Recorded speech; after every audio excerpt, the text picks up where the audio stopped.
Hi hello friends, welcome to DSC బడి channel. ఈరోజు మనకి లేటెస్ట్ అప్డేట్ ఏంటంటే, గత నెలలో మనకి జనవరి 2వ తారీఖు నుంచి 20వ తారీఖు వరకు జరిగిన టెట్ ఫలితాలను మనకు బుధవారం ఇవ్వాల్సింది. కానీ ఈరోజు మనం న్యూస్ ఆర్టికల్స్లో చూసుకున్నట్లయితే టెట్ ఫలితాల విడుదలకు బ్రేక్ అని ఇవ్వడం జరిగింది. దేనికంటే ఎమ్మెల్సీ ఎన్నికల కోడ్ నేపథ్యంలో ఈ నిలుపుదల అనేది జరుగుతుంది.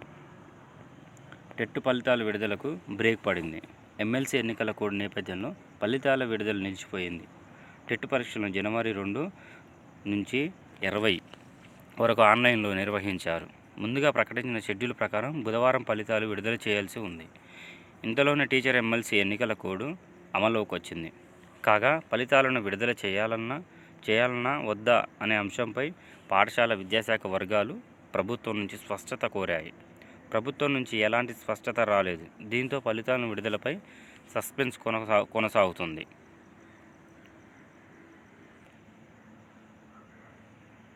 అందుకే మనకి న్యూస్ ఆర్టికల్స్లో టెట్ ఫలితాలకు ఎన్నికల కూడా అడ్డంకి, స్పష్టత వచ్చిన అనంతరం ఫలితాల ప్రకటన.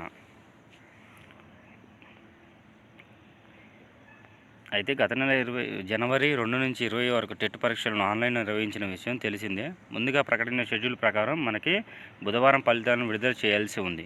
అయితే ప్రస్తుతం రాష్ట్రంలో ఎమ్మెల్సీ ఎన్నికల కూడా అమల్లోకి వచ్చింది. ఈ నేపథ్యంలో ఫలితాల విడుదల పాఠశాల విద్యాశాఖ వర్గాలు ప్రభుత్వం నుంచి స్పష్టత కోరాయి. ప్రభుత్వం నుంచి మంగళవారం రాత్రి వరకు స్పష్టత రాకపోవడంతో నేడు ఫలితాల విడుదల లేనట్టుగా తెలుస్తోంది. రాష్ట్రంలో జనవరి జరిగిన టెట్ పేపర్ 1కు 94,327 మంది అభ్యర్థులు దరఖాస్తు చేసుకోగా వారిలో 69,476 మంది పరీక్షకు హాజరయ్యారు.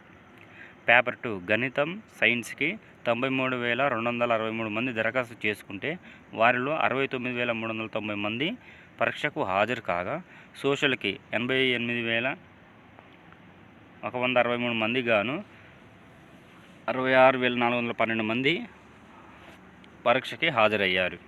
టెట్ పరీక్షలకి 2,75,753 మంది దరఖాస్తు చేసుకోగా వారిలో 2,05,278 మంది హాజరయ్యారు. ఈ ఎన్నికల కమిషన్ నుంచి స్పష్టత వచ్చిన అనంతరం టెట్ ఫలితాలు విడుదల చేయనున్నారు. ఓకేనా? మరిన్ని అప్డేట్ కోసం మన ఛానల్లో అయితే ఫాలో అవుతూ ఉండండి. ఈ వీడియో మీకు నచ్చినట్లయితే లైక్, షేర్ చేయడం మర్చిపోవద్దు. Thank you friends.